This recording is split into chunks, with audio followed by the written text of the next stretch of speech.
Welcome to the 10 by 20 Killers. You'll be doing 10 exercises 20 times each. Alright, to start off the 10 by 20 Killers, we have what's called the mountain climber combined with the 30-second plank. You'll notice with this mountain climber that as I bring a leg forward, the front foot stays off the ground. Notice also that my hips and my shoulders stay at the same height. Then I move into a plank. I hold this plank in that neutral spine position for 30 seconds, keeping the hips equal to the shoulders, tightening those abdominal muscles. After this 30-second plank, I will be moving back into the mountain climber to continue with 10 more mountain climbers, and then once again finishing with another 30 seconds of plank.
Our second exercise is what's called a V-ball, and you'll notice there isn't a ball, but in the future there might be. You want to place your hands in a position where it looks like you're holding a ball. You'll notice that the back of the near hand touches the floor, and the far hand reaches across on top of the other hand. My feet never touch the ground. I keep myself in a V position, and this is working the abdominal oblique muscles.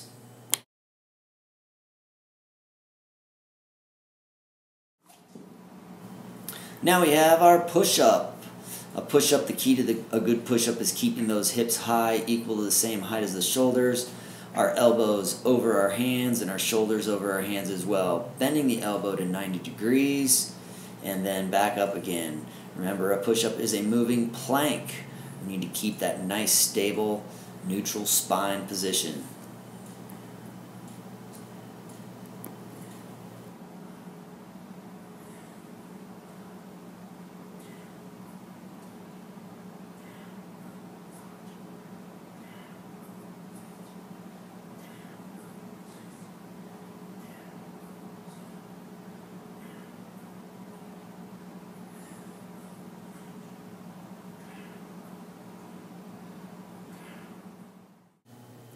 Next we have the full squat.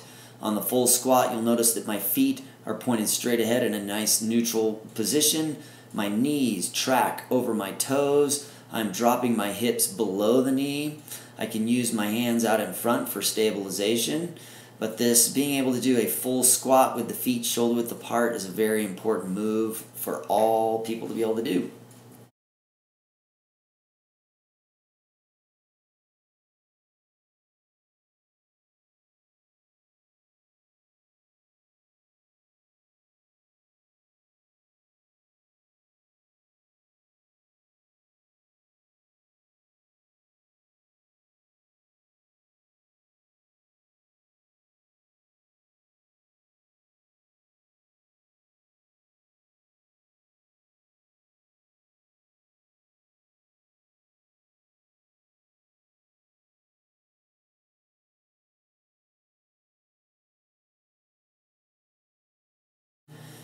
Our next movement is what I'm calling the spinator, because what we are doing is focusing on the spinator and some of the other muscles in the posterior chain as well. We're also working the rhomboids and the trapezius. You'll notice that my elbows are out. They are coming up as I lift my upper body off the mat. Also, my legs are coming up, lifting them off the ground, creating a nice contraction in that posterior chain.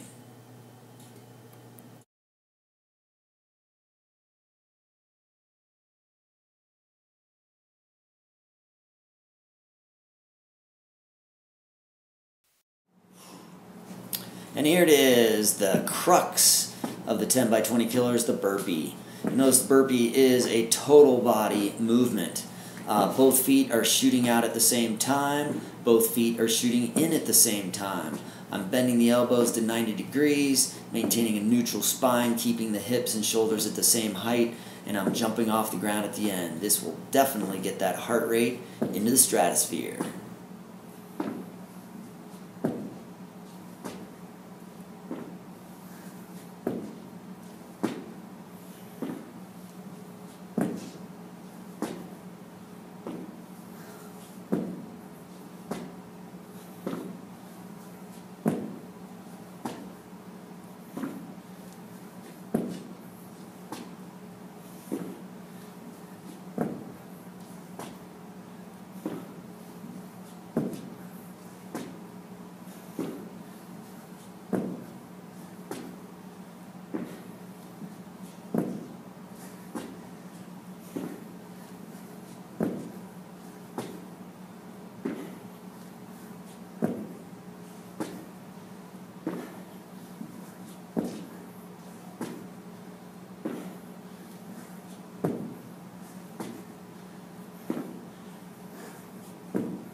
Okay, time for a little break from those difficult burpees into what we're calling the V-up. You'll notice with the V-up I'm balanced on my gluteus maximus. My feet do not touch the ground. I am moving like a jackknife. There, the name, V-up. We want a nice, even movement of both the legs and the upper body. Great work for the rectus abdominis and the abdominal obliques.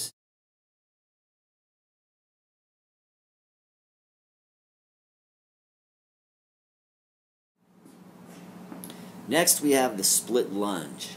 One of the major keys to the split lunge is keeping the knee tracking over the toe. Also, not allowing that knee to extend beyond the toe. Either of these mistakes will put undue stress on the knee joint. Take a large step back, drop down until you reach a 90-degree position behind the front knee. Keep your hands on your hips, stay in a neutral vertical position with the spine.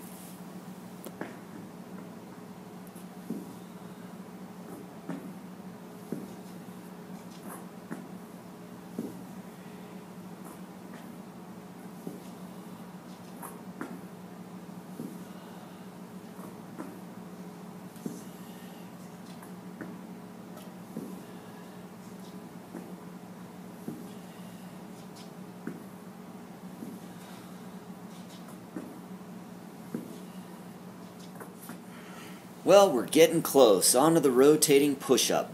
Rotating push-up, just like the regular push-up, has a couple of similar points we need to keep in mind. We need to make sure that our shoulders remain over our hands. We need to make sure that our elbows bend to 90 degrees. As we rotate, we need to get the upper shoulder in line vertically over the bottom shoulder, and we need to keep our hips up in the up position. That's what engages the obliques and makes this exercise different from a regular push-up. Another key point is that we don't want the bottom of our feet to touch the ground. I should be able to see the soles of your feet.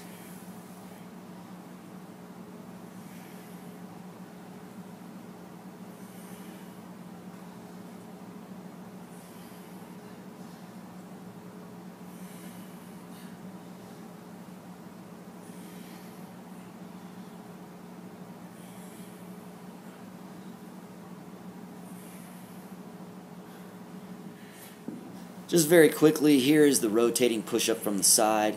Key points, hips up, bottom of the feet, not touching the ground.